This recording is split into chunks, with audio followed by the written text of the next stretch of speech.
مساء الخير إلى جميع المشاهدين في لبنان والعالم.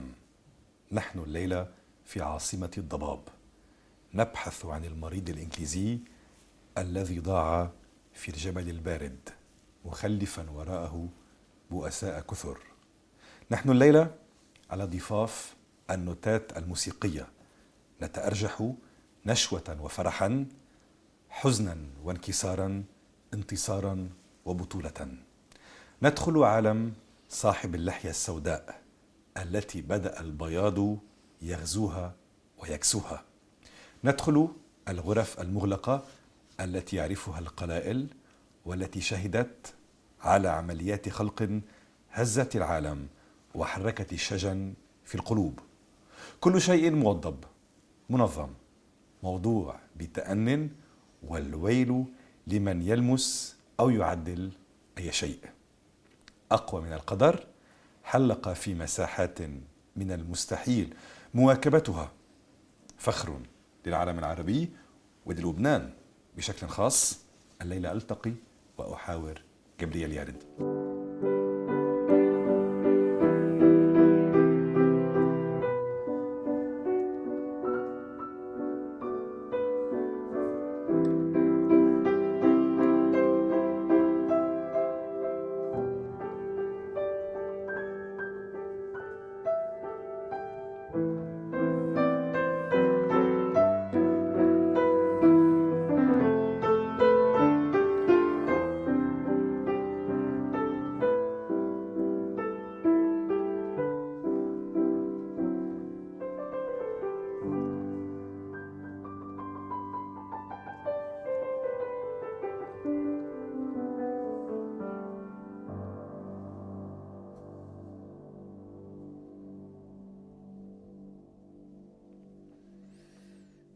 مساء الخير.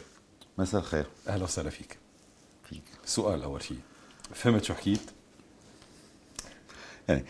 Écoute, j'ai quitté le Liban en 1969. J'ai appris chez les jésuites la langue arabe, j'ai étudié la philo libanaise et tout. Mais quand tu parles en arabe littéraire, c'est très difficile pour moi. Au début, j'ai compris, et puis après, il y a des mots qui sont passés par là, qui étaient certainement très flatteurs, mais je n'ai pas tout suivi.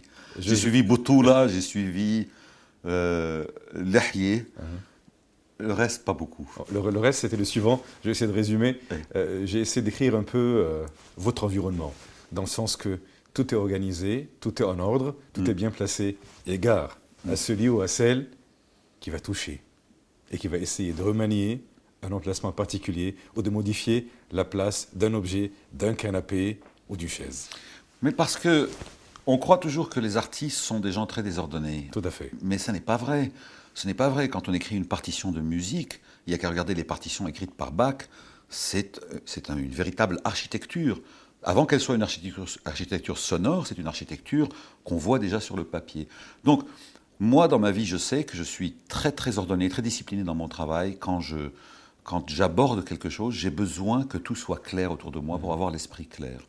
D'où ce genre de discipline, effectivement, quand l'équipe est venue, je leur dis, s'il vous plaît, ne touchez à rien, ne bougez rien, parce que mes câbles sont branchés d'une manière très, très fragile, et parce que j'aime bien me retrouver dans un endroit que j'ai confectionné moi-même, où chaque objet a sa place, comme chaque note de musique, à la fin, aura aussi sa place. Cette discipline s'est tissée avec le temps, ou elle a toujours existé?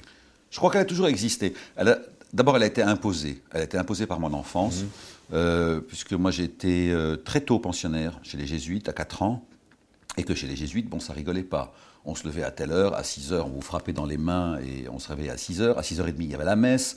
À 7h10, il y avait le petit déjeuner, puis après études, les cours, etc. Tout était parfaitement ordonnancé. Je suis sûr que les auditeurs qui m'entendent ne doivent pas supporter ce genre de discipline, pas plus que moi d'ailleurs quand j'étais là-bas. Mais d'une certaine manière, ça m'a équilibré. Et quand je me suis retrouvé face à la musique, j'ai gardé toujours cet esprit, bon, qui vient de mon éducation, mais qui vient aussi de mon approche de la musique. Mon approche de la musique est une approche très disciplinée, dans le désordre, mais très disciplinée, puisque je n'ai pas appris à proprement parler la musique, je l'ai apprise sur le tas. J'avais faim de musique, j'ai eu un professeur chez les jésuites, Monsieur Bertrand Robillard, qui est un homme charmant, mais qui pensait, et qui a d'ailleurs dit à mon père qu'on ne fera jamais rien de moi. Donc mon seul allié sur le plan musical avait complètement abdiqué tout espoir en moi. Et je me suis retrouvé finalement face à la vie, parce que, bon, d'une certaine manière, je suis redevable à mes parents de m'avoir, en quelque sorte, freiné, empêché de devenir compositeur, parce que dans une certaine société, comme au Liban, comme ailleurs d'ailleurs, on peut penser que le métier de compositeur est un métier de gitan, de tzigane, quelqu'un qui va jouer dans les bars tous les soirs et qui ne pourra jamais gagner sa vie comme un ingénieur ou un Banquier ou un médecin. Ou un médecin, ou un producteur de télé, ou je ne sais pas. Et donc, j'ai été très souvent empêché. Mais cet empêchement a fini par me nourrir véritablement d'une sorte de rage d'arriver, non pas d'arriver à la gloire, parce que je m'en fiche de la gloire, mais d'arriver à découvrir, à embrasser toute la musique. Et pour moi, c'est la chose la plus importante. Donc, même dans ma jeunesse, disons, dans mon adolescence, quand j'ai commencé à apprendre la musique, j'ai été vraiment jusqu'au bout de tout ce que je pouvais. Je me souviens à mon père qui partait de temps en temps à Paris, de me ramener des partitions de Debussy, de Ravel. Je mangeais la musique tous les jours. J'écrivais la musique tous les jours. Et quand j'ai fini mes études chez les Jésuites et que je voulais devenir compositeur, mon père m'a dit « Tu rigoles, choisis un métier honorable, ingénieur, médecin, etc., ce qu'on se disait tout à l'heure. » Et j'ai choisi le droit. Non pas que j'avais aucune aptitude pour le droit, ni aucune envie. Aucun intérêt pour moi, aucun. Mais je me souviens que la faculté de droit, qui doit toujours être à Beyrouth, au même endroit, rue Huvelin, était juste en face d'une petite porte dont j'avais la clé, et par laquelle on accédait à la cour des Jésuites à l'université Saint-Joseph, et là je pouvais monter à la tribune de l'orgue et travailler l'orgue. Donc, même en faisant des études de droit que j'ai faites pendant 3 ans, finalement, en droit français et libanais. Donc j'ai étudié tout le droit libanais, mais je ne sais pas, c'est un trou dans ma mémoire. Je ne me souviens pas d'avoir étudié quoi que ce soit, mais j'ai pu quand même passer la première et la deuxième année. Mais le réconfort pour moi, c'est de savoir que je pouvais aller juste en face à la tribune de l'orgue et ouvrir les partitions de Bach, de Pachelbel, de Buxtehude et découvrir la musique. Donc tout ce qui finalement m'a empêché, tout ce qui m'a freiné dans mon enfance est un bienfait dont je reconnais aujourd'hui la valeur. Mais au départ, je pestais contre mes parents, je pestais contre le monde entier et contre le Liban aussi, parce qu'il n'y avait pas de possibilité au Liban vraiment de fleurir, de devenir, de s'ouvrir. La dernière fois où nous nous sommes rencontrés, vous étiez installé à l'île aux Moines, l'endroit idéal pour écrire. Aujourd'hui, vous êtes bien ancré et bien installé dans Londres. Londres, une ville tumultueuse, la ville animée, la ville du bruit et du vacarme. Et des communautés, surtout des communautés ethniques. Est-ce que vous arrivez toujours à écrire? Oui, mais j'arrive toujours à écrire, que ce soit à la ville ou à la campagne ou dans un égout. Le problème n'est pas là. Mais je dois dire qu'à choisir, si je pouvais aujourd'hui, j'irais vivre à la campagne. Pour une raison, c'est que pour écrire de la musique, on a besoin... D'où vient la musique d'abord? Elle ne vient pas de vous vraiment, elle vient d'en haut. Ça, je tiens à le dire, à le redire et à le redire encore. On n'est rien du tout qu'un canal. Alors, c'est à nous de devenir un bon canal, de devenir vraiment l'instrument par lequel passe l'inspiration. Mais l'inspiration, elle tombe d'en haut. Moi, je suis né avec la musique. Bon, dans une famille où il n'y avait pas vraiment de musiciens. Disons que mes parents avaient peut-être un intérêt pour la musique. Mais je suis né musicien. D'où ça vient, je ne sais pas. D'une autre vie, je n'ai aucune idée. Mais je suis né béni par la grâce. Et cette grâce pleut sur moi tout le temps. Quand je me mets au clavier et que je commence à travailler, la musique tombe sur moi. Et je ne fais simplement que la transcrire, la travailler, la ciseler. Alors, vivre dans une ville, c'est pas très marrant. Quand j'étais à l'île aux Moines, je me souviens que je me levais très tôt le matin. Je travaillais toujours très tôt, à 4 heures je me levais, à 5 heures j'étais à mon piano, et puis après à ma table pour écrire, puis j'allais me promener, aller se balader, découvrir l'océan en face de vous, les arbres, la nature, c'est ça qui m'inspire véritablement. Disons qu'aujourd'hui dans la ville, tout ce que je peux faire, c'est finalement faire revivre mes souvenirs de cette époque où je vivais dans un cadre merveilleux et propice à l'inspiration. Mais je ne crois pas que je me fixerai définitivement dans une ville. Mon but, et plus je vieillis, plus je me rends compte que j'ai la nostalgie du pays, d'abord. Je suis en train de revenir de plus en plus souvent au Liban, alors que j'avais complètement banni cet endroit de ma vie, parce que pour des raisons qu'on peut comprendre, une enfance où j'ai pas probablement été très heureux. Aujourd'hui, avec le temps, je me dis, je rêve d'un endroit dans ce pays qui est magnifique, dans une montagne, dans une maison retirée, où je pourrais retrouver ce contact avec la nature, avec mes origines, et composer. Finalement, c'est la seule possibilité pour un compositeur, c'est de vivre plus ou moins reclus, comme un moine. Je ne suis pas un moine, mais j'aimerais bien vivre comme ça. Et d'ailleurs, la maison dont tu parles était l'île aux moines. C'est pas un hasard. Dites-moi, est-ce qu'un compositeur pourrait éventuellement avoir un problème d'identité? Je ne crois pas. Je ne crois pas. D'abord, qu'est-ce que c'est que l'identité, finalement? Bon, l'identité, c'est une valeur qui évolue beaucoup. Votre identité n'est jamais la même. Ça dépend avec quoi vous l'enrichissez. Comment elle résiste au temps, comment elle résiste aux valeurs. Donc, on ne peut pas avoir un problème d'identité, puisque la seule identité, moi, que j'ai, c'est d'être né musicien. Voilà. Je n'ai pas d'identité ni libanaise, ni française, ni anglaise. Je suis compositeur. C'est votre mission dans la vie. Pardon? C'est votre mission dans la vie. Oui, enfin bon, mission, oui, si on veut. Ma mission, disons que ma mission, c'est de rendre ce que j'ai reçu. Et ce que j'ai reçu, et ce que je continue de recevoir tous les jours, est tellement grand, et tellement puissant, que je suis toujours en état de gratitude, de grâce. Donc, mon but, finalement, c'est de semer ce que je reçois, de le donner à tout le monde, mais de le donner sous la plus belle forme. Il ne suffit pas simplement de se dire « je suis inspiré, je me mets au piano, je compose et je fais une chanson » et hop là, je l'envoie dans le public. Avant de faire cette chose-là, et c'est là qu'il y a un problème évidemment d'identité, c'est ce que j'ai reçu, qu'est-ce que j'en fais? Comment je le travaille, comment je le cisèle, comment je le polis, jusqu'à ce que ce soit ce qu'on peut appeler une œuvre parfaite, alors que pour moi, il n'y a pas d'œuvre parfaite. Peut-être Bach a écrit des œuvres parfaites. Donc, mon identité, finalement, c'est donner, c'est recevoir, et c'est donner au mieux ce que j'ai reçu. Vous venez de dire aujourd'hui que vous retournez de plus en plus au Liban, vous retournez vers vos sources, vers vos origines.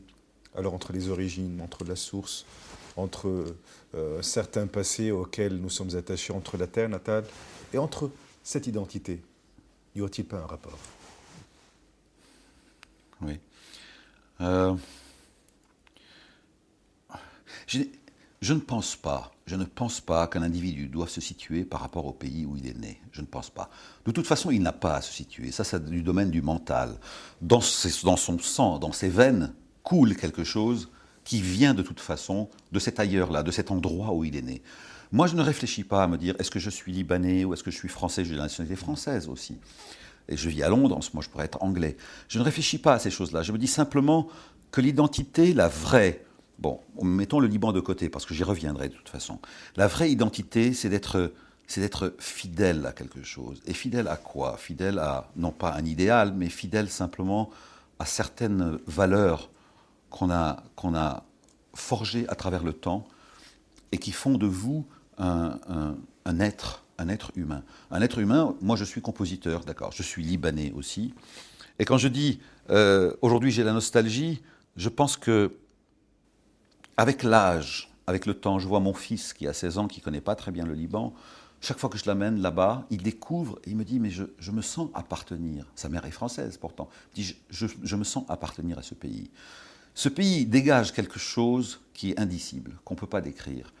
On peut le détester, on peut le blâmer, on peut le trouver vain parfois, on peut le trouver turbulent, tout ce qu'on veut, mais il y a quelque chose dans cette terre qui fait que jamais on ne perd une identité libanaise. Vous m'avez dit un jour, la règle de la vie est de tourner le dos à ce qui existe pour que d'autres choses vous viennent. Êtes-vous aussi facilement détaché? Détaché dans le sens que vous pouvez tourner le dos à beaucoup de situations, à beaucoup de visages. Mais j'ai passé ma vie à tourner le dos. J'ai passé ma vie, non pas à tourner le dos à des visages, je ne parle pas sur le plan humain, je tourne le dos à ce que je sais. Parce que si on continue à piétiner ses propres plates-bandes, à marcher toujours dans le même chemin, en se répétant soi-même, on n'avance pas. Donc quand je dis je tourne le dos, en fait, si je sais quelque chose, j'essaye de ne pas le reproduire la fois d'après. Je vous donne un petit exemple. Souvent, les compositeurs travaillent un peu comme les écoliers en classe au moment des examens. Il y a certains écoliers qui font leur copie et qui la cachent, et qui écrivent comme ça, et surtout que personne ne regarde. Un compositeur vraiment qui veut évoluer dans la vie doit ouvrir sa copie et la montrer à tous les autres. C'est-à-dire, quand de jeunes compositeurs viennent me voir et me dire « mais comment vous avez fait ça ?» Je dis « mais c'est très facile, je vous montre, voici ma partition, voici tous mes trucs. Finalement, en donnant mes trucs, en les cédant à d'autres, ça m'oblige, moi, à me renouveler. Donc quand je dis tourner le dos aux choses, c'est une manière symbolique de dire ne jamais marcher sur le même chemin. Le chemin idéal, évidemment, le vrai chemin qui est aller toujours de l'avant, c'est sûr. Mais pour aller de l'avant, il faut rejeter ce qu'on sait. Il faut petit à petit, chaque fois qu'on sait quelque chose, le laisser et aller plus loin et encore plus loin. Il faut renoncer à une situation, il faut renoncer Pardon ? à un visage particulier, Oui. il faut renoncer à un passé vécu. Pourtant, le présent, c'est une résultante du passé. Non, le présent, c'est le présent. Le présent, c'est vraiment le présent. Le passé est une chose qui encombre. Mais on n'est jamais là si on n'a pas vécu son passé. Moi, je pense, au contraire, que la seule chose qui compte, c'est le maintenant, c'est le présent. Et si vraiment on était humain et qu'on devait vivre au mieux, on dirait « je ne vis que dans le présent ». Parce que le passé n'existe plus. C'est une donnée qui n'existe plus. Elle a disparu. Et le futur, on ne peut faire que des assumptions, que des présomptions sur le futur. On ne sait pas. Moi, souvent, je me tracasse. Je me dis, mais comment je vais faire demain ? Comment je vais faire après-demain ? Bizarrement, le destin m'a toujours mis dans le présent, en me disant, ton passé, de toute façon, il est inscrit en toi. Il travaille, ça fermente à l'intérieur, le passé. Mais il ne faut pas qu'il vous abrutisse, qu'il vous aplatisse et que ce soit un fardeau pour vous. Que de gens transportent leur passé comme un fardeau. Je ne parle pas d'un passé de citoyen libanais ou autre, je parle d'un passé... Moi, je pourrais, par exemple, toute ma vie dire j'ai eu une enfance très difficile, parce que j'étais pensionnaire, parce qu'on ne voulait pas que je fasse de la musique, parce que mon professeur ne m'aimait pas. Je pourrais toujours transporter ces choses-là. Mais finalement, c'est un poids inutile. J'ai rejeté tout en allant de l'avant. Mais le fait que vous en parlez, ça veut dire que vous le vivez toujours. Non, je ne le vis pas. Vous Je le l'assumez ? vis pas. Non, je l'ai, Vous on dit en l'assumez. anglais, assessed. Je l'ai mis en face de moi, je dis, ça a été. Et si ça a été, c'est parce que ça devait être. Moi, j'ai quand même j'ai une tendance à croire que tout ce qui est doit être. Si on part de ce principe-là, à ce moment-là, on ne peut plus rien regretter. Et c'est grâce à ce passé dont je parle aujourd'hui, cette période difficile de ma vie, c'est grâce à ça que je suis ici aujourd'hui. Et c'est grâce à ça que j'ai cette hargne quand je compose, pas quand je compose, mais disons quand j'avance dans la vie. Et c'est de ce passé-là que je tiens aussi ma discipline, que je tiens mon goût pour le travail bien fait, pour la perfection, et aussi l'ouverture vers les gens. C'est de ce passé que vous puisez cette force aussi et ce défi continu. Gabriel Yared, on va s'arrêter avec une page publicitaire et puis par la suite, nous allons vous retrouver. أصدقائي المشاهدين الموسيقي العالمي جابرييل يارد الليلي في وراء الوجوه استراحة قصيرة بنرجع بنتابع هذا اللقاء والحوار الممتع والمختلف طبعا مثل ما لاحظتوا هنالك الكثير من الفلسفة في كلامه إلى جانب طبعا الشق يلي بينعرفوا فيه الفنانين. خليكن معنا نتابع هذا اللقاء بعد هذه الاستراحة.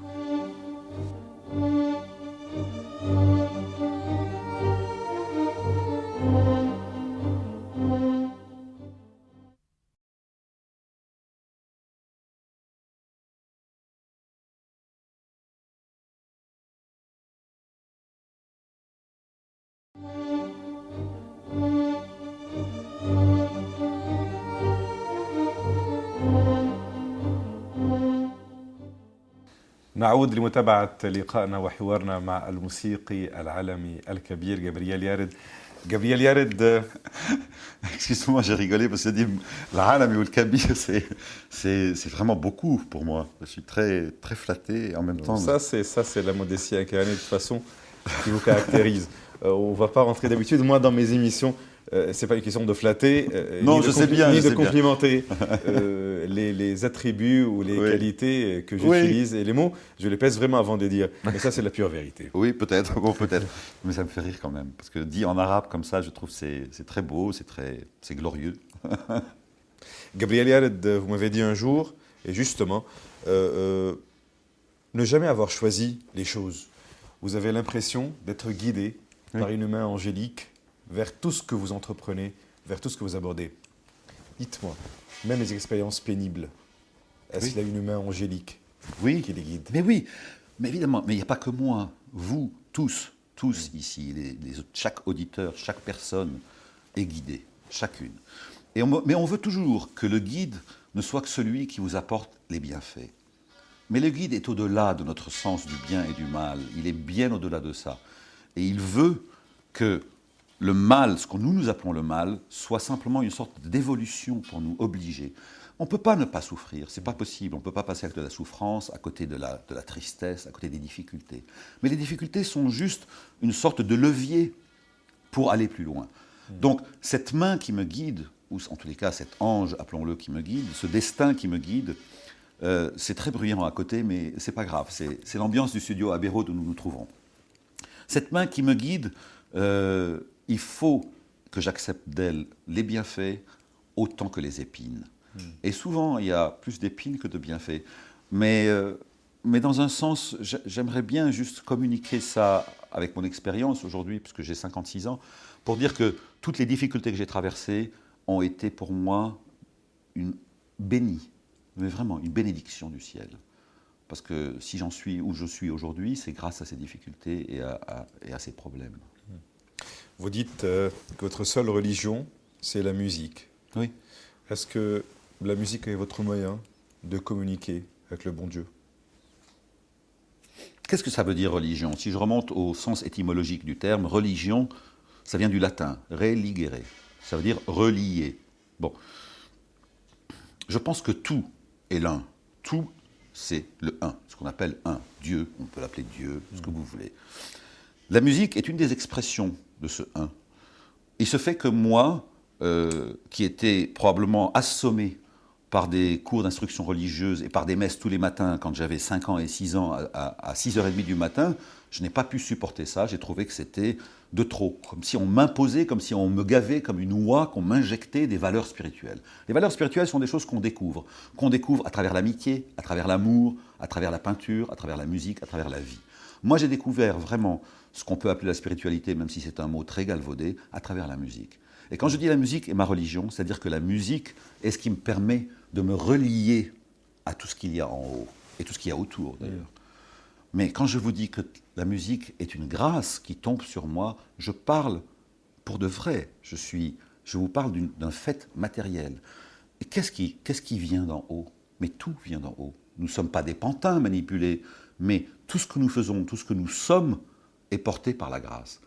Et moi, je sens qu'il y a en moi, au-dedans de moi, quelqu'un, un feu qui jamais ne faiblit.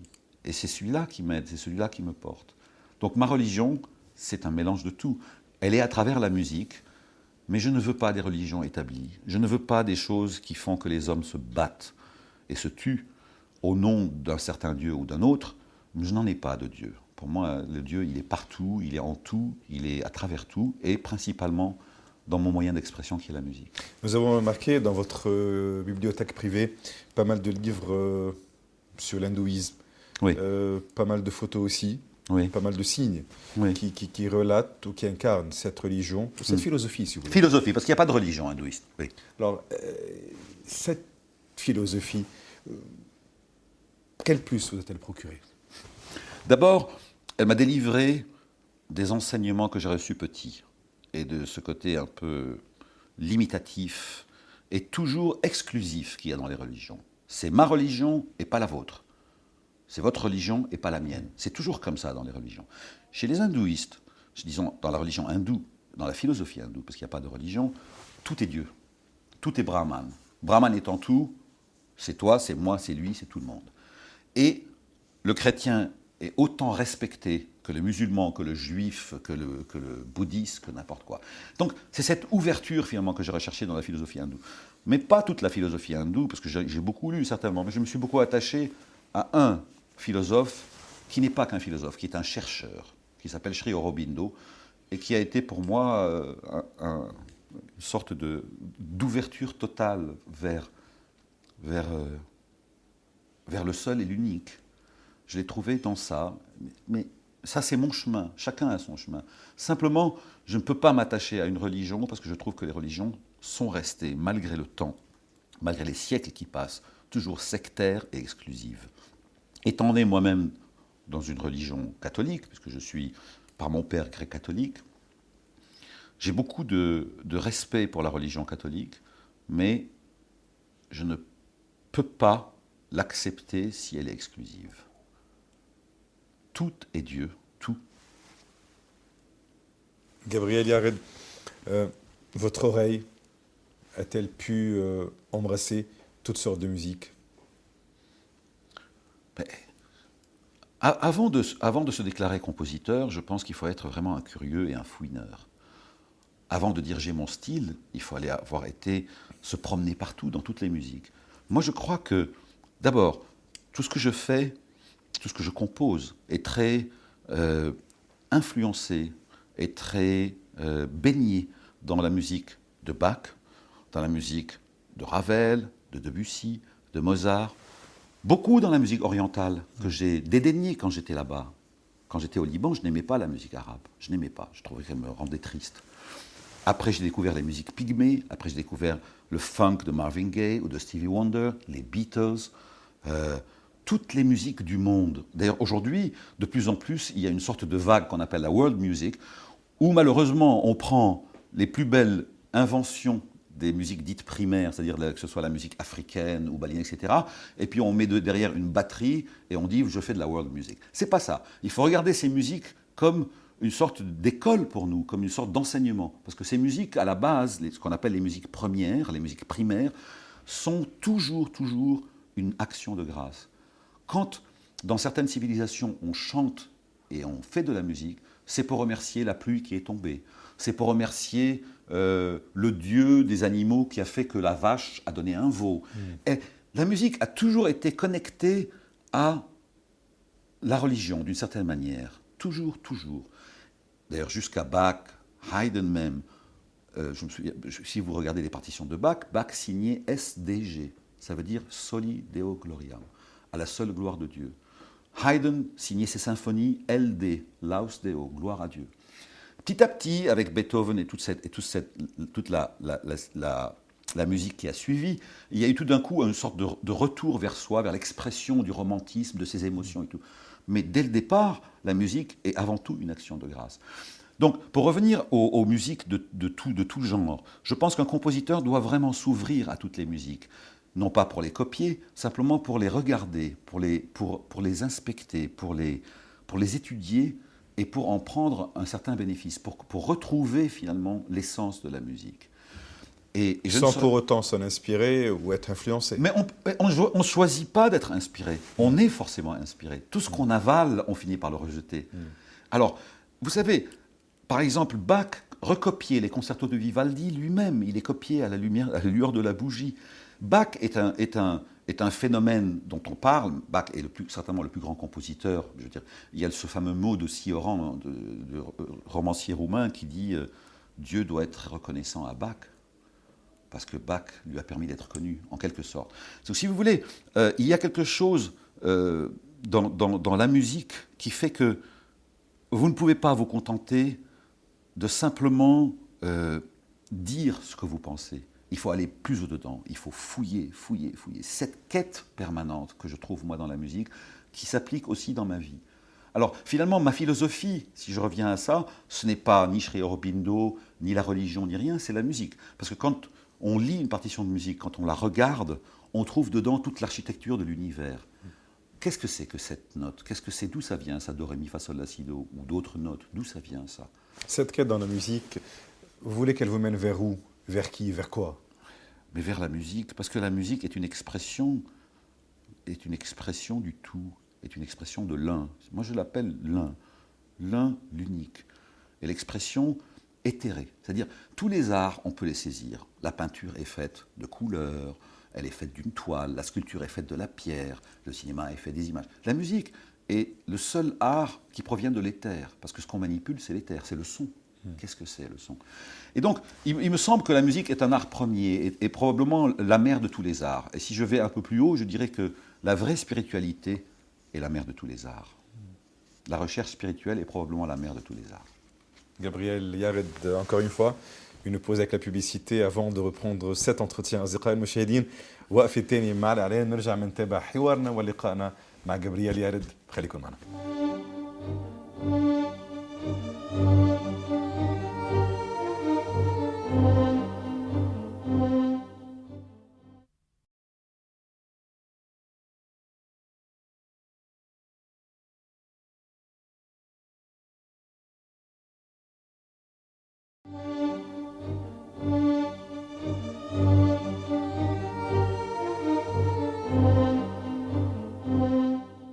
نعود لمتابعة هذا الحوار مع الموسيقي العالمي راح يضحك مرة ثانية Gabriel Yared.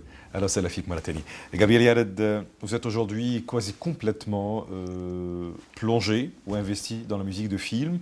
Je ne vais pas vous demander si vous écoutez vos collègues, ce que vous en pensez, si vous aimez ce qu'ils font, mais j'aimerais bien m'approfondir un peu plus dans cette musique de film.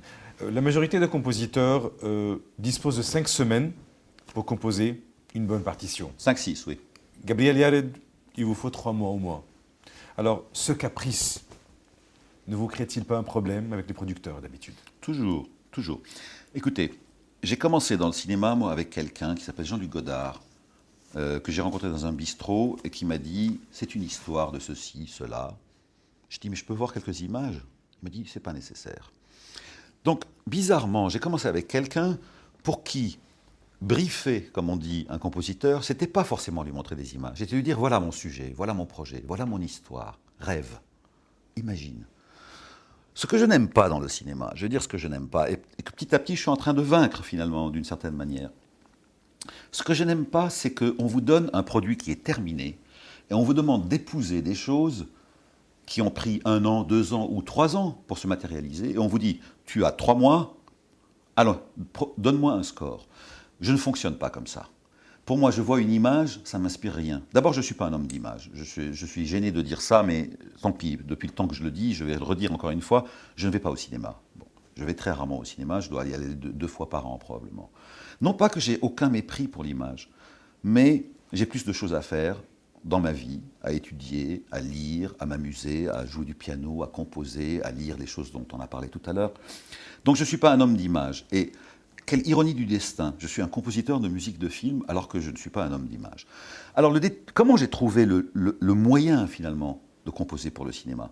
C'est de dire au réalisateur, étant donné que je ne suis pas très sensible à l'image et que c'est trop court pour moi le temps qu'on me donne entre la fin de l'image et le moment où vous mixez le film et la sortie du film, je propose d'être engagé dès le départ. Pourquoi?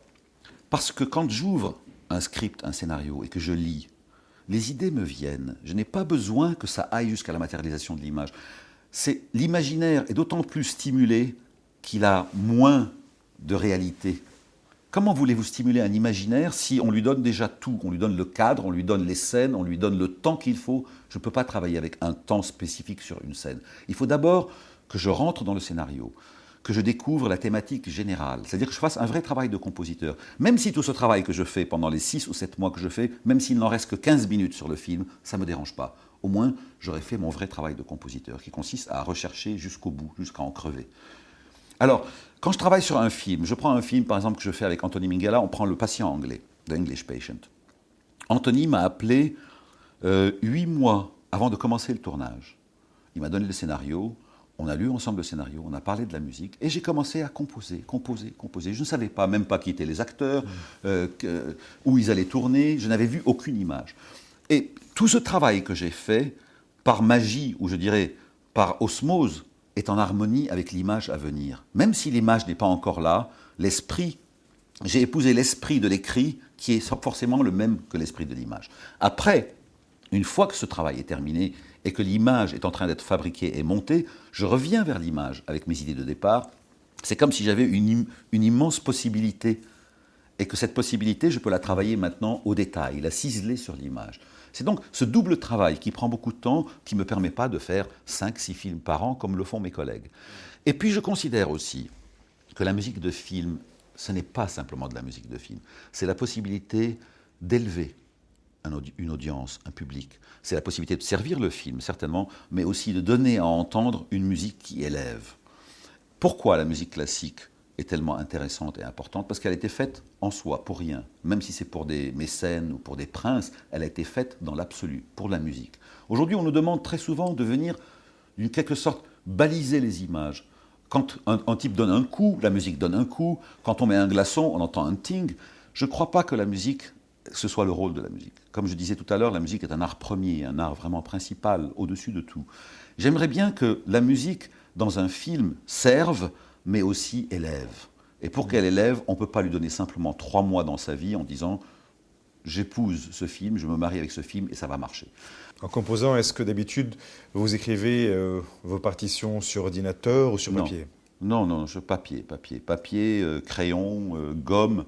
Évidemment, quand je passe ici, dans ce petit studio qu'on voit, je fais mes maquettes ici. Et là, je les fais sur ordinateur. C'est-à-dire que je joue chaque instrument sur ordinateur pour faire ce qu'on appelle des maquettes, pour donner l'idée au réalisateur de ce que sera la musique quand j'irai l'enregistrer à côté à Abbey Road avec un orchestre de 50 ou 60 musiciens. Donc vous êtes pour une assistance sur ordinateur, vous n'avez aucun problème. Mais j'étais le premier, en 1980, au moment du premier échantillonneur qui s'appelle le Fairlight, j'ai écrit toute une musique de film qui s'appelle Malvin en me servant de cet échantillonneur-là. Je suis pour les techniques modernes. Mais les techniques actuelles, informatiques, sont très trompeuses. Parce qu'elles vous donnent l'impression que finalement vous pouvez faire de la musique avec n'importe quoi. Vous avez des échantillons, vous avez une guitare, vous pouvez la jouer. C'est très bien les techniques informatiques, mais il faut à la base une connaissance véritable de la musique. Parce qu'on ne peut pas faire de la musique à l'oreille uniquement. Moi, j'étais un musicien d'oreille jusqu'à l'âge de 18 ans, disons. Et après, je me suis rendu compte que l'oreille ne suffisait pas. C'est comme si vous me disiez, regarde, j'ai dessiné une très belle maison sur le papier. Très bien. Mais je veux la construire. Eh bien, on ne peut pas la construire. Parce que pour la construire, il faut connaître les règles d'architecture, il faut connaître la résistance des matériaux, il faut connaître toutes ces choses-là. En musique, c'est pareil. On ne peut pas simplement faire un beau dessin et le réaliser autrement qu'en apprenant. Et on apprend en musique des règles qu'on appelle des règles d'harmonie, de contrepoint, de fugue, de composition, qu'on peut rejeter par la suite, mais qui sont parfaitement nécessaires et idéales. Parce que ce qu'on reçoit, encore une fois, ce que moi je reçois, parfois c'est juste une petite cellule de rien du tout, 8 mesures, comme ça. Et de ces 8 mesures que je féconde avec le travail, je fais une œuvre totale de 30 ou 40 minutes. Donc, ce travail-là de féconder la cellule provient aussi d'études qu'on appelle les études classiques d'harmonie, contrepoint et fugue. Le patient anglais que vous venez d'évoquer a été naturellement un tournant dans votre vie. Ça a été la consécration et la renommée internationale. Depuis, je présume que votre vie a commencé, ou plutôt, vous avez commencé une nouvelle ère. Une nouvelle ère a commencé dans votre vie. Est-ce que vous avez ressenti ce changement? Je vais vous le dire franchement. C'était un grand bonheur d'avoir un Oscar, certainement, parce qu'après ça, j'ai été nominé encore en 2000, récemment encore pour Cold Mountain. Mais tout ça, c'est du blabla. Parce que, regardez, j'ai fait Le Patient anglais, tous les studios de cinéma se sont précipités sur moi et m'ont demandé des partitions pour leurs films. Mais qu'est-ce qu'on me demandait? On me demandait toujours Le Patient anglais bis, Terre, numéro 4, numéro 5. On ne m'a jamais proposé un film aux États-Unis ou ailleurs, après Le Patient anglais, qui soit différent dans le style du Patient anglais. C'est-à-dire qu'on me proposait toujours des films romantiques, tristes, lyriques. Jamais on m'a proposé une comédie ou un film de science-fiction ou autre. Donc finalement, en recevant un Oscar, c'est formidable d'un coup parce que vous avez une renommée internationale, mais c'est comme si vous aviez un tampon sur la tête marqué « Gabriel Yared, spécialiste des films romantiques qui se terminent mal ». Ça, c'est étouffant pour un compositeur. C'est étouffant. Et c'est très marrant, cette ironie du sort. Après Le Patient anglais, on m'a proposé un film qui s'appelle Les Misérables. Un film de Billy August, qui au passage est complètement sourd à la musique de toute façon. Et j'ai commencé à travailler sur ce film, et au bout de 6 mois, après avoir fait toute la musique enregistrée et tout, avec un réalisateur qui était là, qui disait rien, on m'a viré. Et on a pris un autre compositeur. Mais vous avez été également sollicité pour Bridget Jones' Diary. Vous avez également été sollicité pour Troy, la fameuse épopée, le grand film. Oui. Toutefois, on va rentrer un peu dans le détail de ces films-là. Pourquoi ils n'ont pas eu lieu et qu'est-ce qui s'est passé? Ou plutôt, pourquoi ce n'est plus Gabriel Yared qui a composé la musique? Ou plutôt, il a composé la musique, et la musique, ou la partition a disparu par la suite, elle a été refusée. Oui. Mais pour Troy, c'est un phénomène très, très particulier. C'est une expérience que je ne souhaite à personne. Vous savez, les gens ne viennent pas vers moi parce qu'ils se disent « mais il a fait Le Patient anglais, il a fait Monsieur Ripley, il a fait Cold Mountain, c'est pas le style épique, il ne peut pas faire des grands films. » Ou il a fait ceci, il ne peut pas faire une comédie. Donc on part toujours d'un principe qu'un compositeur est une sorte d'âne qui répète tout le temps les mêmes choses. Et donc on ne lui propose sûrement pas quelque chose de différent, d'une couleur différente, disons. Donc moi je suis spécialiste des films romantiques, on ne me propose pas de films épiques, on ne me propose pas non plus de comédie. Sur Troy, le réalisateur a écouté tout ce que j'ai fait sur ma compilation, il m'a dit « je suis sûr que tu peux faire la musique de Troy ». Effectivement, je me suis mis au travail. Et pendant 1 an, j'ai travaillé. Et j'ai écrit, je pense, la partition la plus aboutie de ma vie. parce qu'elle est grandiose et elle montrait clairement que non seulement je suis un compositeur de musique dite romantique, mais aussi de musique tout simplement, de musique épique. Et d'ailleurs, j'ai été nominé cette année par les revues de musique de film comme la meilleure composition pour le cinéma qui ne soit pas sortie. Donc c'est très marrant parce que oui, oui, parce que alors ayant travaillé pendant un an, au bout d'un an, j'étais là, aux côtés à Abbey Road, j'enregistrais avec un orchestre de 104 musiciens et 90 chœurs. C'était énorme, énorme comme il le fallait pour ce film. Et le réalisateur me disait, j'adore cette musique, est-ce que tu permets que je la mette telle qu'elle est dans l'état pour un preview screening? Parce qu'aux États-Unis, ce qu'ils font très souvent, c'est preview screening pour montrer le film à des audiences X ou lambda, pour que les gens après remplissent un papier en disant j'ai aimé ça, j'ai pas aimé ça, et puis ils recommencent à recouper. Comme si vraiment une œuvre d'art, ça tient finalement qu'au jugement des gens avant qu'elle sorte. Et il a emmené cette musique, alors que je lui avais bien dit, elle n'est pas terminée. Il m'a dit, c'est pas grave, je la défends. Et en une seule soirée, ils ont fait une projection à Sacramento. Il y a un groupe de jeunes de 10 ou 15 personnes de 17 ans qui ont dit, on aime le film, mais on n'aime pas la musique. Le lendemain, on m'a appelé, on m'a dit, monsieur, on change. Je trouve ça assez obscène, vraiment. Parce que, bon, j'ai beau accepter la défaite et tout, c'est pas grave. Mais alors, ce que j'ai fait, alors que mes collègues, en général, se taisent, prennent l'argent et se taisent, moi, j'ai parlé. J'ai mis sur mon website un communiqué expliquant tout ce qui s'est passé et j'ai mis ma musique sur mon website. Alors, il y a plein de pirates qui sont venus et qui ont copié cette musique. Et aujourd'hui, on peut la trouver sur eBay et sur des moteurs de recherche en vente à des prix assez faramineux. Y a-t-il une possibilité que cette musique soit éditée un jour et lancée sur le marché? Ça ne dépend pas de moi, parce que le système américain veut que quand on engage un compositeur, il n'a pas le copyright. Et c'est la société de production qui a tous les droits. Donc c'est Warner qui possède tous les droits.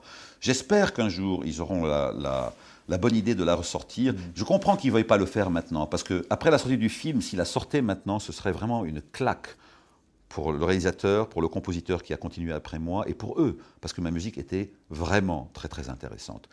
Mais finalement, Ricardo, les choses sont bien faites, et le monde est bien fait.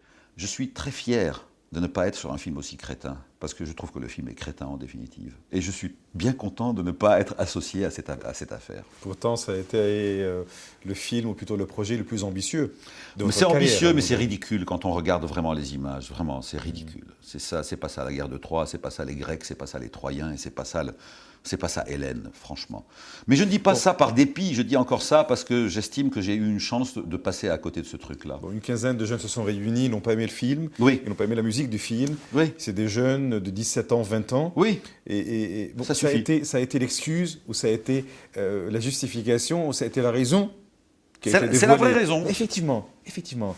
Après qu'on voit la musique des Misérables qui a été refusée, la musique de Troy qui a été refusée, The Cold Mountain, vous avez failli remporter une fois de plus l'Oscar.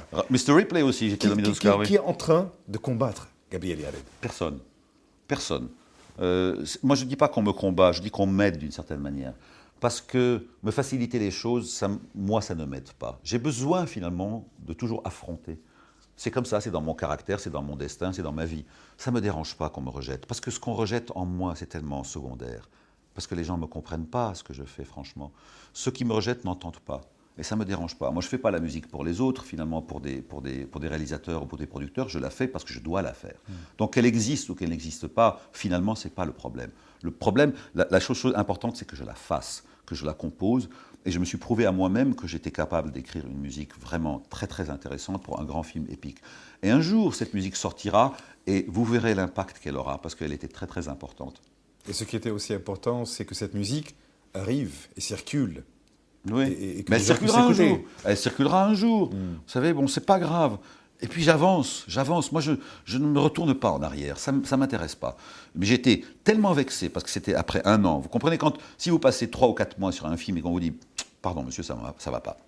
Mais après un an, avec les louanges permanentes du réalisateur, des producteurs, qui étaient là tout le temps pendant l'enregistrement, qui chantaient les thèmes, qui appelaient leurs copains en disant « C'est une musique magnifique, il va avoir l'Oscar et tout ».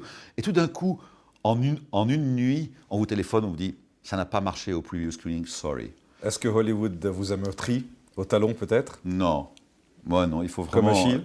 Non. Je ne crois pas que qui que ce soit peut me meurtrir, ni au talon, ni ailleurs, franchement. Non pas que je me prenne pour quelqu'un d'important, justement, c'est parce que je ne me prends pas pour quelqu'un d'important que personne ne peut me toucher. Parce que je suis déjà tellement difficile avec moi-même, je suis tellement dur avec moi-même, que rien ne peut être plus dur que moi-même, finalement. Et je m'en fiche que les gens aiment ou n'aiment pas. Ça me dérange pas. Et ça fait du bien. Et ça fait du bien d'être rejeté. Achille a succombé à ses blessures. À une. Ça a été son point faible, naturellement. Oui. Mais j'espère que bon. Moi, j'en ai certainement, mais mais ceux-là n'en font pas partie. Disons que je ne suis pas sensible ni à la flatterie, ni à l'échec. Donc le combat continue. Et quels sont vos projets pour demain? Le combat, je dirais, la composition, ma vie continue. Et je reviens un peu vers le cinéma européen. Finalement, quand je me rends compte, après tant d'années, j'ai commencé en 79, je crois que mes musiques les plus éclectiques et les plus intéressantes ont été durant la période 80-95, c'est-à-dire avant d'avoir l'Oscar pour Le Patient anglais, où je passais des comédies de Jean-Pierre Mocky, au drame contemporain de Benex dans 37.2, Betty Blue, aux beaux projets de Jean-Jacques Hano, que ce soit L'Amant ou Les Ailes du Courage, Adieu Bonaparte, Youssef Chahine. Adieu Bonaparte, Youssef Chahine, Annaka, Costa Gavras, très éclectique. Sans oublier le générique du bulletin d'information de TF1. D'accord. Et mon ami Maroun Bardadi, 2 films avec lui. Donc c'était tellement éclectique et tellement vivant qu'aujourd'hui je regrette. Et je reviens petit à petit dans le cinéma européen. Donc je tends la main au cinéma européen d'une certaine manière. Je viens de faire un film avec un jeune réalisateur français que j'aime beaucoup qui s'appelle Cédric Kahn, un film qui s'appelle L'Avion. Et là je rentre dans le long projet avec mon ami et frère de cœur, qui est Anthony Minghella, qui fait un film qui s'appelle Breaking and Entering, qui est un film très urbain, qui se passe à Londres, un petit film, très intéressant, avec Jude Law et Juliette Binoche. Et il vient me voir demain, on commence, ça fait déjà 2 mois que j'ai le script, et je travaille cette fois-ci en collaboration avec un groupe de rock anglais qui s'appelle Underworld. Et ça me fait plaisir. Parce que moi, je m'en fiche de signer seul la musique ou de travailler en collaboration. Au contraire, j'ai envie de m'ouvrir un peu plus. Ça, c'est un projet qui me plaît beaucoup. Je vais revenir aussi à mes amours, parce qu'avant, je faisais beaucoup de variétés, de chansons pop et de choses de ce style-là. J'orchestrais pour Jonas, pour Françoise Hardy. 37.2 le matin, c'est une partition qui est faite avec juste un piano, une guitare, un saxo et une percussion. Et j'en ai marre des grands orchestres. Donc je reviens vers un peu plus petit, mais plus amusant, plus joyeux et plus éclectique.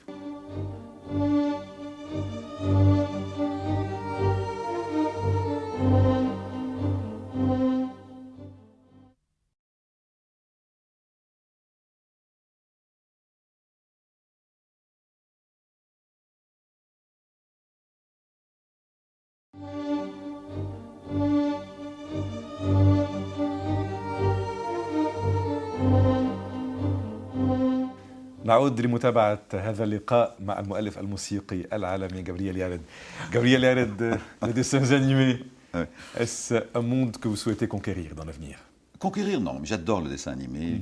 Moi, je n'ai pas connu ça quand j'étais petit, et j'ai découvert ça avec mon fils. Quand mon fils avait 3-4 ans, je regardais avec lui tous les Tex Avery, tous les cartoons américains qui étaient formidables de l'époque, 50, 60. Et j'ai toujours aimé ça. En fait, je trouve que le dessin animé est une des plus belles formes du cinéma, beaucoup plus que la fiction, pour moi en tous les cas. Et après avoir fait quelques tentatives avec mon ami René Laloux, qui est mort maintenant, le film qui s'appelle Gandhar et les Hommes-Machines, j'ai fait toute une série qui s'appelle Ernest le Vampire, 113 épisodes, 113 quand même. Là, on m'a proposé un très très beau film qui s'appelle Azur et Asmar, qui est une sorte d'allégorie qui parle de l'entente entre l'Occident et l'Orient, Azur étant le fils d'un seigneur au XVe siècle, et Asmar le fils de la nourrice de ce seigneur, qui lui est marocain. Et je commence donc ce travail avec Michel Oslo, qui est un réalisateur extraordinaire de dessins animés, disons d'animation. Et puis parallèlement, je pense que je vais prendre un tout petit peu de temps pour moi-même, parce que c'est très bien la musique de film, mais j'ai besoin aussi d'écrire pour moi. De temps en temps, on m'offre la possibilité d'écrire pour le ballet, parce que j'aime le ballet. J'aime cette forme où on est complètement libre, où on n'est pas tenu par une scène ou par tout ce côté un peu où on est enchaîné d'une dramaturgie qu'il faut suivre. Donc je suis en train de me dire, aujourd'hui, j'ai besoin de prendre du recul et de faire des choses aussi pour moi dans l'absolu. Quand je dis pour moi, je dis pour la musique. Parlons de vous, parlons de votre fils. Votre fils, vous l'évoquez avec une affection démesurée. C'est normal, c'est le seul que j'ai. Bon, qu'est-ce qu'il représente pour vous? Est-ce qu'il incarne la continuité de Gabriel Yared? Est-ce qu'il incarne une partie de soi-même? Est-ce qu'il incarne votre raison d'être, Non. de vivre? Non, il incarne lui-même, il est lui-même. Il est totalement lui-même, et il me l'a affirmé d'ailleurs encore récemment.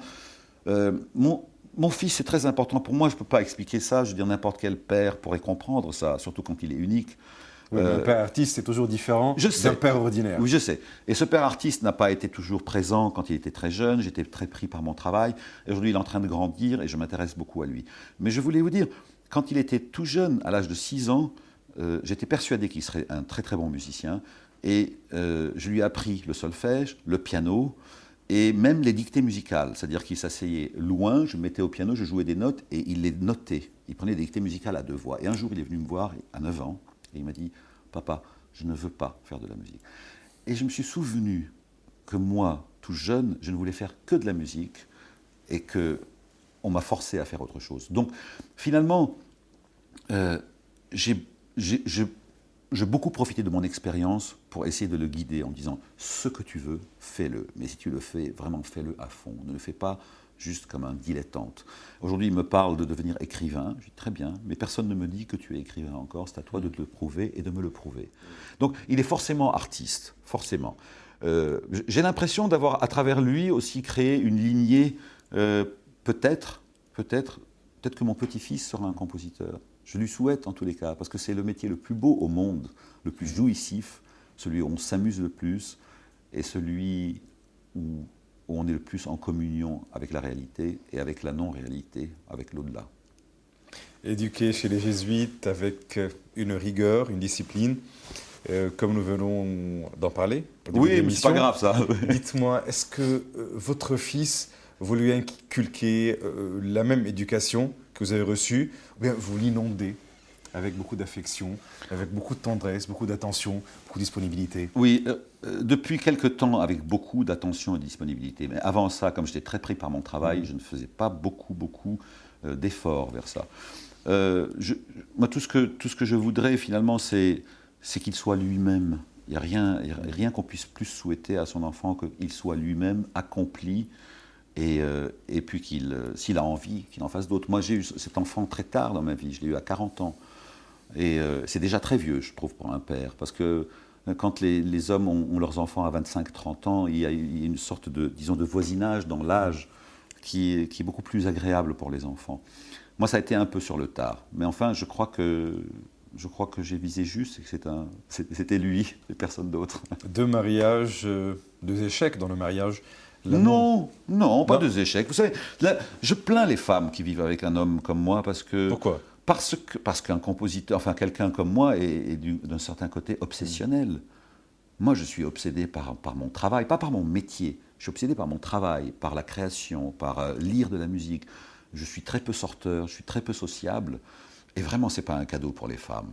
Mais comme je compense par des qualités affectives, disons, et de tendresse et c'est viable, c'est viable. Mais les femmes avec qui j'ai vécu, je ne peux pas leur reprocher quoi que ce soit. Elles ont été parfaites, mais idéalement, finalement, le moment où j'ai le mieux vécu de ma vie, c'est quand j'ai vécu seul. Et j'ai vécu seul pendant 15 ans. Entre 2 mariages, j'étais complètement seul. Et peut-être que je suis destiné finalement à vivre seul. Dans quelle instance vous vivez aujourd'hui? Vous êtes amoureux? Vous êtes seul? Je ne répondrai pas à ce genre de questions. Vous avez épousé une Libanaise, vous étiez encore jeune, vous aviez 22 ans? 24 ans. 24 ans. Oui. Il s'agissait d'Hayat Mroué, la fille de Kamal Mroué, Oui. le propriétaire du journal Al-Hayat, et par la suite une Française, Oui. Brigitte. Alors, avec qui j'ai eu André. La différence entre une femme orientale, libanaise, et une femme occidentale, française.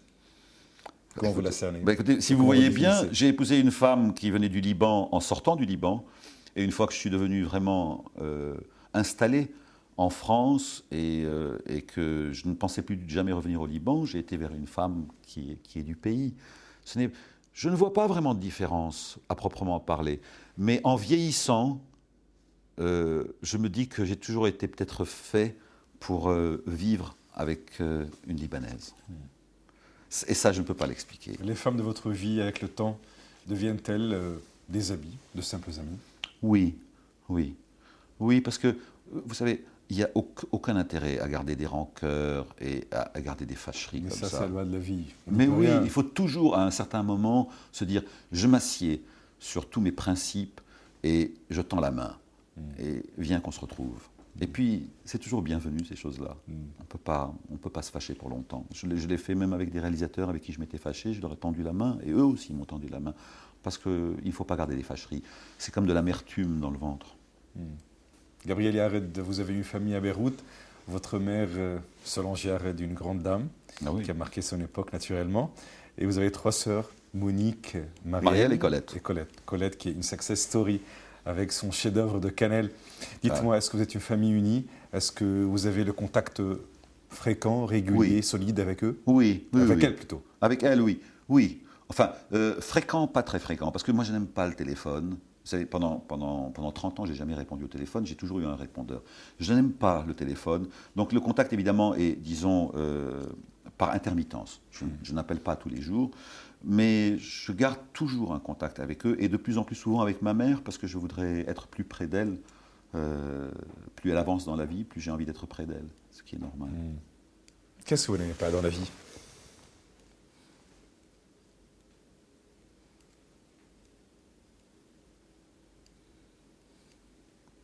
La fausseté.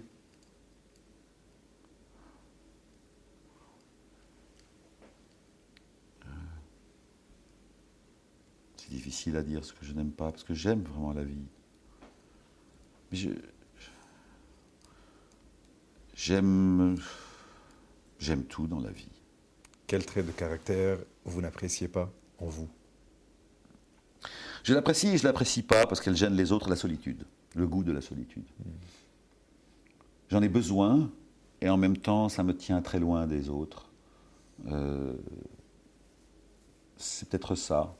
Et aussi, ce que je n'apprécie pas chez moi, peut-être, c'est l'angoisse permanente. Ça, c'est une chose très difficile. Je vis totalement, tout le temps dans l'angoisse. Je ne peux pas dire qu'à un instant de ma vie, je me suis complètement relâché. Et ça, j'aimerais bien y arriver. Peut-être par la méditation. Vous pensez avoir été plus fort que la vie? Non. Je pense plutôt que j'ai coulé dans le sens de la vie. Ça ne sert à rien de s'opposer à la coulée de la vie. À rien. Au contraire, vous savez, plus on présente d'obstacles et plus on est vulnérable. Je crois que la vie m'a beaucoup aidé, même avec toutes mes difficultés. Le tout est de couler dedans et de se laisser faire. Parce que ce n'est pas nous qui faisons. Qu'est-ce que vous voulez prouver à la vie? Que je rends à la grâce au mieux que je peux ce qu'elle m'a donné. Aux autres? Et aux autres. Et aux autres aussi. Quoique j'ai reçu de partout. J'ai reçu de tout le monde. Mais j'ai toujours été très... J'ai toujours gardé de la gratitude. Toujours. Mais la plus grande gratitude pour moi est celle que je dois à la musique et à ce que je reçois d'elle. Gabriel Yared, j'arrive là à ma toute dernière question. À votre avis, que vont dire les générations de demain de vous, de votre musique?